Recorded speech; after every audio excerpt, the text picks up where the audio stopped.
तो स्वागत है हमारे यूट्यूब चैनल में। मैं सुमन कुमार। तो आज हम लोग बात करेंगे 10वीं के सोशल साइंस की। तो यदि आप बिहार बोर्ड के हैं और आप अगर 10वीं की तैयारी कर रहे हैं तो इस वीडियो को ज़रूर देखें। साथ ही आपको यदि किसी भी सब्जेक्ट में कोई भी प्रॉब्लम हो तो आप हमें कमेंट करके बताएं। तो चलिए वीडियो में आगे बढ़ते हैं, जिसमें पहला नंबर प्रश्न है, यूनान के स्वतंत्रता संग्राम में किसकी पराजय हुई? यूनान के स्वतंत्रता संग्राम में किसकी पराजय हुई? जिसका आंसर होगा ऑप्शन डी, तुर्की की पराजय हुई।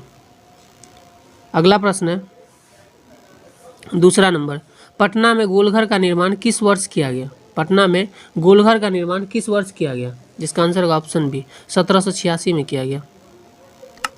अगला प्रश्न है तीसरा नंबर, साम्यवादी शासन की शुरुआत कहाँ से हुई? साम्यवादी शासन की शुरुआत रूस से हुई, ऑप्शन बी। अगला प्रश्न है चौथा नंबर, मुंबई में सर्वप्रथम सूती कपड़ा मिल की स्थापना कब हुई? मुंबई में सर्वप्रथम सूती कपड़ा मिल की स्थापना कब हुई? जिसका आंसर होगा ऑप्शन सी, 1854 में हुई।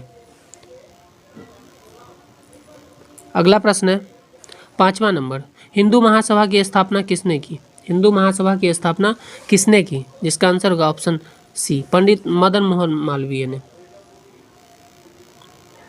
अगला प्रश्न है छठा नंबर, भारत में पहला छापा खाना कहाँ से प्रारंभ हुआ? भारत में पहला छापा खाना कहाँ प्रारंभ हुआ? जिसका आंसर होगा ऑप्शन डी, गोवा में प्रारंभ हुआ। अगला प्रश्न है सातवां नंबर, वियतनाम किस साम्राज्यवादी शक्ति के प्रभुत्व में था? वियतनाम किस साम्राज्यवादी शक्ति के प्रभुत्व में था? जिसका आंसर होगा ऑप्शन ए, फ्रांस के संपर्क में था। अगला प्रश्न है आठवां number, Tata iron and steel company की स्थापना कब हुई? Tata iron and steel company की स्थापना कब हुई? जिसका आंसर होगा ऑप्शन सी, 1907 में हुई इसकी स्थापना। तो आगे बढ़ते हैं। अगला प्रश्न है, फ्रांस में किस शासक वंश की पुनर्स्थापना वियना कांग्रेस द्वारा की गई? किसकी स्थापना फिर से किया गया? जिसका आंसर होगा ऑप्शन सी, बुर्बो वंश, जिसका लुई 14वां लुई 16वां जिसका राजा था। अगला प्रश्न है 10वां नंबर, वॉर एंड पीस की रचना किसकी है? वॉर एंड पीस की रचना किसकी है? जिसका आंसर होगा ऑप्शन बी, लियो टॉल्स्टॉय। आगे यदि आपको किसी भी सब्जेक्ट में भी प्रॉब्लम हो तो आप हमें बता सकते हैं। साथ ही आप अगर हमारे चैनल पर नए हैं तो चैनल को सब्सक्राइब भी करें। अगला प्रश्न है, प्रथम पृथ्वी सम्मेलन कब हुआ था? प्रथम पृथ्वी सम्मेलन कब हुआ था? जिसका आंसर होगा ऑप्शन बी, 1992 में हुआ था। अगला प्रश्न है 12 नंबर, बिहार में बालू मिश्रित जलोढ़ मिट्टी को क्या कहते हैं? बिहार में बालू मिश्रित जलोढ़ मिट्टी को क्या कहते हैं? जिसका आंसर होगा ऑप्शन बी, दियारा की मिट्टी कहते हैं। अगला प्रश्न है 13 नंबर, विश्व पर्यावरण दिवस कब मनाया जाता है? विश्व पर्यावरण दिवस कब मनाया जाता है? जिसका आंसर होगा ऑप्शन ए, 5 जून को मनाया जाता है। अगला प्रश्न है, काजीरंगा राष्ट्रीय उद्यान किस राज्य में है? काजीरंगा राष्ट्रीय उद्यान किस राज्य में है? ऑप्शन बी, असम में है। अगला प्रश्न है, निम्नांकित में कौन प्राकृतिक संसाधन नहीं है? प्राकृतिक संसाधन कौन सा नहीं है? जिसका आंसर होगा ऑप्शन सी, नगर। नगर प्राकृतिक संसाधन नहीं है क्योंकि ये मानवों द्वारा बसाया जाता है। अगला प्रश्न है 16 नंबर, इनमें से कौन राष्ट्रीय महामार्ग सबसे लंबा है? कौन सा सबसे लंबा है? जिसका आंसर होगा ऑप्शन ए, NH7। NH7 देश का सबसे लंबा राष्ट्रीय राजमार्ग है। अगला प्रश्न है, इंदौर पतन किस राज्य में स्थित है? इंदौर पतन किस राज्य में स्थित है? जिसका आंसर होगा ऑप्शन सी, तमिलनाडु में स्थित है। अगला प्रश्न है 18 नंबर, भारत को कुल कितने डाक क्षेत्रों में बांटा गया? भारत को कितने डाक क्षेत्र में? ऑप्शन डी, 8 डाक क्षेत्रों में बांटा गया है। अगला प्रश्न है, वर्षा जल संग्रहण के ढांचों को हर घर में बनाना किस राज्य में कानून अनिवार्य किया गया? इसका आंसर होगा ऑप्शन बी, तमिलनाडु में यह कानून अनिवार्य कर दिया गया। अगला प्रश्न है 20 नंबर, इनमें से कौन हमारे देश से प्रायः लुप्त हो चुका है? इनमें से क्या हमारे देश से ज़्यादातर संख्या में लुप्त हो चुका है?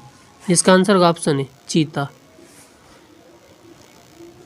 अगला प्रश्न है 21 नंबर, लिच्छवी बिहार के किस जिले में स्थित है? लिच्छवी बिहार के किस जिले में स्थित है? जिसका आंसर होगा ऑप्शन सी वैशाली जिले में स्थित है। अगला प्रश्न है 22 नंबर, निम्नलिखित में से कौन भारतीय किसान यूनियन के प्रमुख नेता थे? कौन किसान यूनियन के नेता थे? जिसका आंसर होगा ऑप्शन बी महेंद्र सिंह टिकैत। अगला प्रश्न है 23 नंबर, भारत में किस प्रकार की दलीय पद्धति कायम है? किस प्रकार की दलीय पद्धति कायम? जिसका आंसर होगा ऑप्शन सी बहुदलीय व्यवस्था है भारत में। अगला प्रश्न है 24 नंबर, लोकतंत्र की सफलता की एक आवश्यक शर्त क्या है? लोकतंत्र की सफलता की आवश्यक शर्त क्या है? जिसका आंसर होगा ऑप्शन डी लोकतंत्र में आस्था।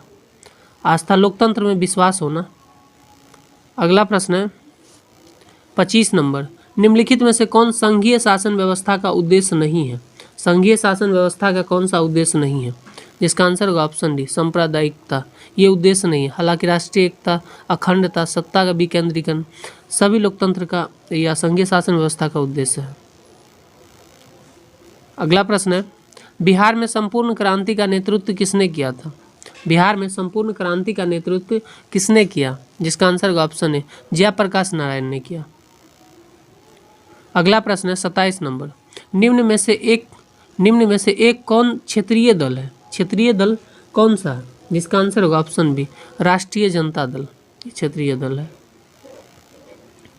अगला प्रश्न है 28 नंबर, भारत में हुए 1977 ईस्वी में आम चुनाव में किस पार्टी को बहुमत मिला था? 1977 में आम चुनाव में किस पार्टी को बहुमत मिला था? जिसका आंसर होगा ऑप्शन है जनता पार्टी को।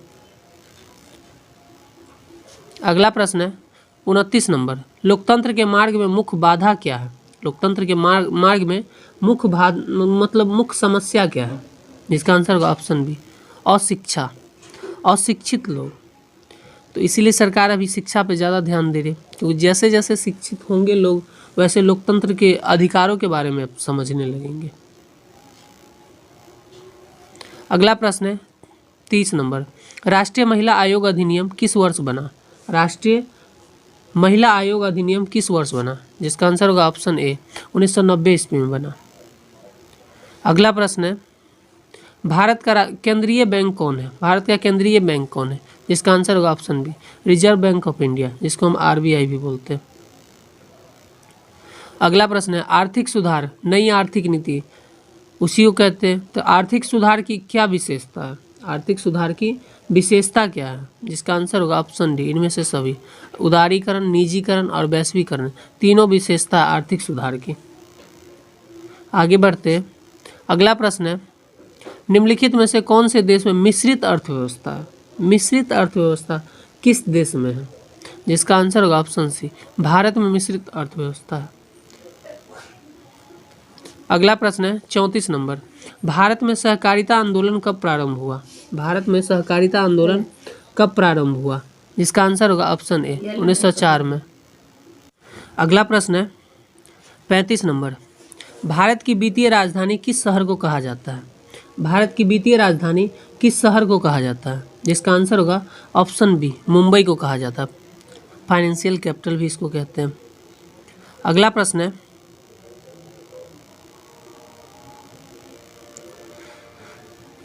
है 36 नंबर, जवाहर रोजगार योजना की शुरुआत कब की गई? जवाहर रोजगार योजना की शुरुआत कब की गई? जिसका आंसर होगा ऑप्शन बी 1989 ईस्वी में की गई।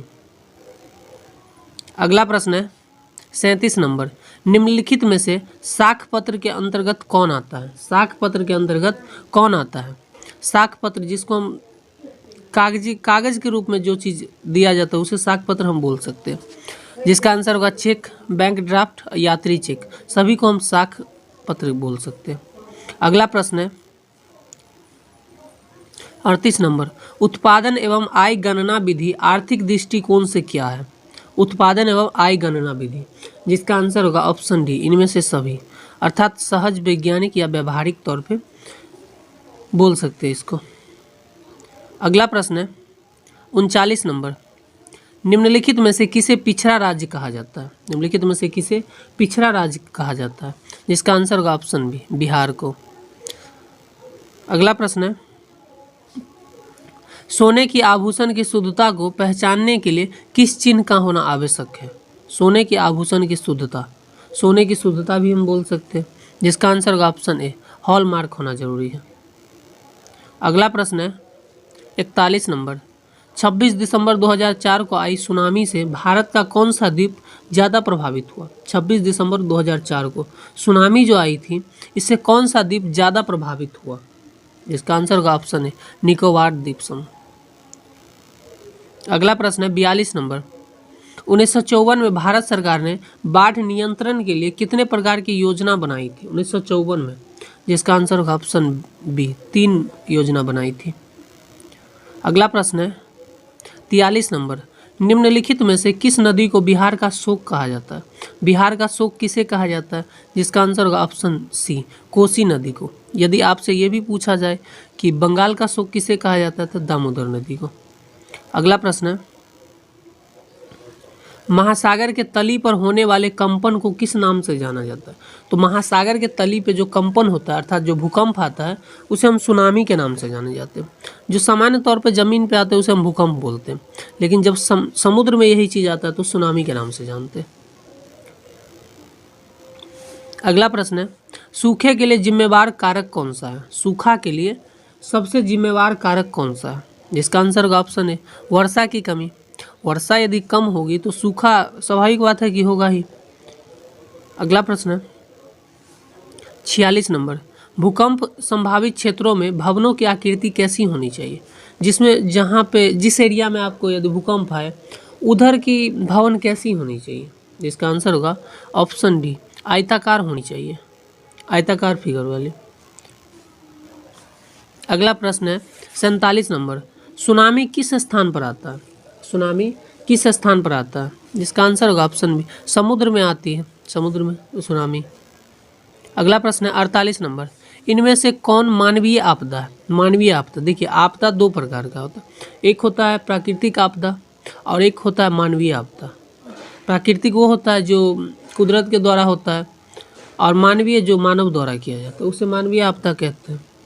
तो इसमें आपका आ जाएगा सुनामी प्राकृतिक आपदा है, बाढ़ भी प्राकृतिक आपदा है, भूकंप भी प्राकृतिक आपदा है जो कभी भी आ सकती है, इसका कोई ये नहीं। लेकिन आतंकवाद ये मानव जनित आपदा है, ये मानव द्वारा किया जाता है। अगला प्रश्न है 49, मकान या बस्ती में आग लगने की स्थिति में क्या करना चाहिए? मकान या बस्ती में आग लगने की स्थिति में पहला नंबर ऑप्शन है अग्निशामक यंत्र को बुलाना चाहिए, जिसको हम फायर ब्रिगेड भी बोलते हैं। उसको सबसे पहले फ़ोन कर दिया जाता है, तो उससे जितना ज़्यादा नुकसान होता है वो कम मात्रा में होता है। अगला प्रश्न है, मलबे के नीचे दबे हुए लोगों को पता लगाने के लिए किस यंत्र की मदद ली जाती है? जिसका आंसर होगा ऑप्शन बी, इंफ्रारेड कैमरा का उपयोग किया जाता है। तो ये आपका 50 बहुत ही ज़्यादा इम्पोर्टेंट क्वेश्चन था।